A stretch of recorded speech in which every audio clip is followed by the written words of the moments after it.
Unforgiven is the new aggressive frame Void SMG which drops in the Duality dungeon. It's got some of the most insane perk combos available for PvE, especially for grenade based builds. In this video, I'm going to showcase an easy to use build which, with the correct roll perks on this SMG, we can turn up the base damage up in well over 125%. We'll do this with some very easy to use armor mods and subclass perks, no exotics needed. Although please stay at the end for info on some exotic pairs that work really well with this build. Hi guys, it's Pigeon, and for this build video, I'll be showing off on my Hunter, but this build will work with any of the classes using a Void 3.0 subclass. So first off, let's take a look at the ideal role for the SMG. The SMG itself drops from both the Vault Encounter and Kaito Fight from the new Duality dungeon.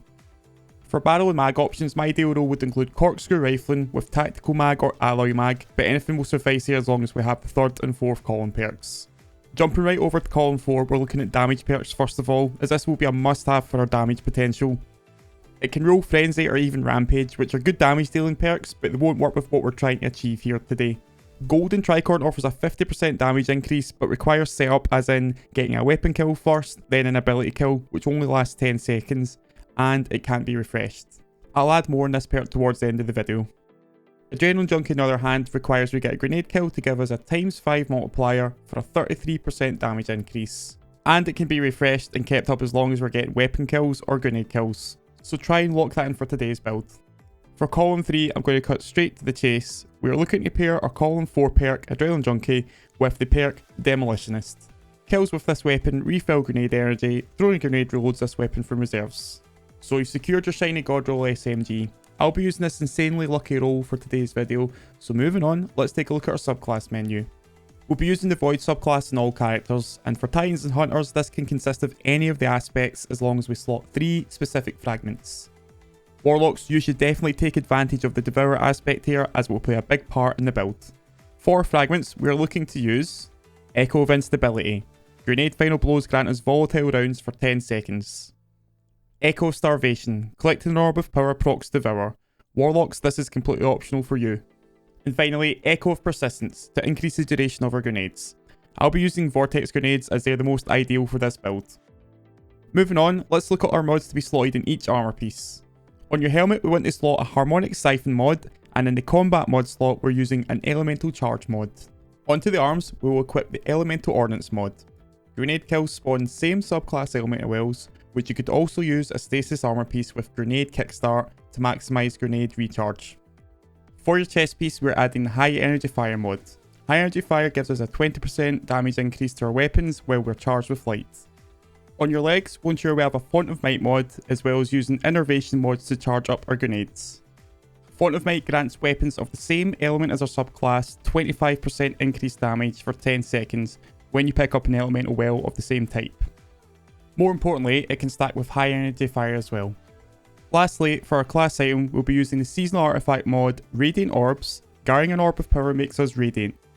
I'm unsure if this is intended or not, but this will stack with all the other active damage buffs. This means an extra 20% more damage again. In the final mod slot, we have a free space to use. I recommend having a solar class item, that way you can equip the Bountiful Wells mod to create more elemental wells, and then use the Bomber mod, using your class ability generates more grenade energy. Now our build is ready, it's finally time to bust out the play loop for this, and let's look at how quickly our damage can stack up. To get things going, toss your grenade at a group of enemies getting a kill, you instantly proc Volatile rounds, and Adrenaline Junkie ×5. Thanks to Elemental Ordnance, you've now generated some Void Elemental Wells. Scoot these up, and because of Elemental Charge, you now become Charged with Light ×2. We now have High Energy Fire working along with Adrenaline Junkie ×5, which is round about a 53% damage increase. But on top of that, you've also got the Font of Might weapon boost, literally from throwing a grenade. Next, all you need to do is secure a double kill with the SMG. This should create an Orb of Power. Collect the Orb of Power to become Radiant. This will add in another 20% multiplier for our damage stacking, putting the total at around 150% more damage.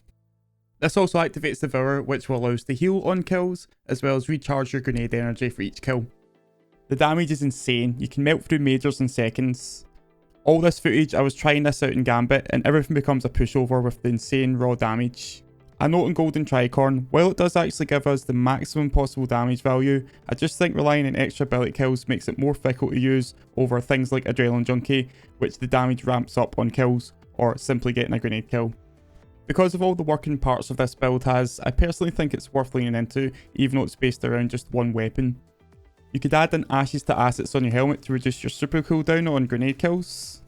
As for exotics, Titans could use Armamentarium for an extra grenade charge, Warlocks have access to Nezarec Sin or even Controverse Holds, and Hunters could use the Frosties to speed up their ability cooldowns even faster whilst running and gunning. And with that, that's all for today's build video. This is my first ever Destiny 2 build video and something a bit different to break up the monotony of slower builds out there. Let me know in the comments if you end up trying these out, or if you enjoyed the video today, please drop a thumbs up and subscribe to help us reach our goal of 1,000 channel subs. Links to all my socials and live stream are all down below, so please do come say hello. Until then, I'll catch you in the next one.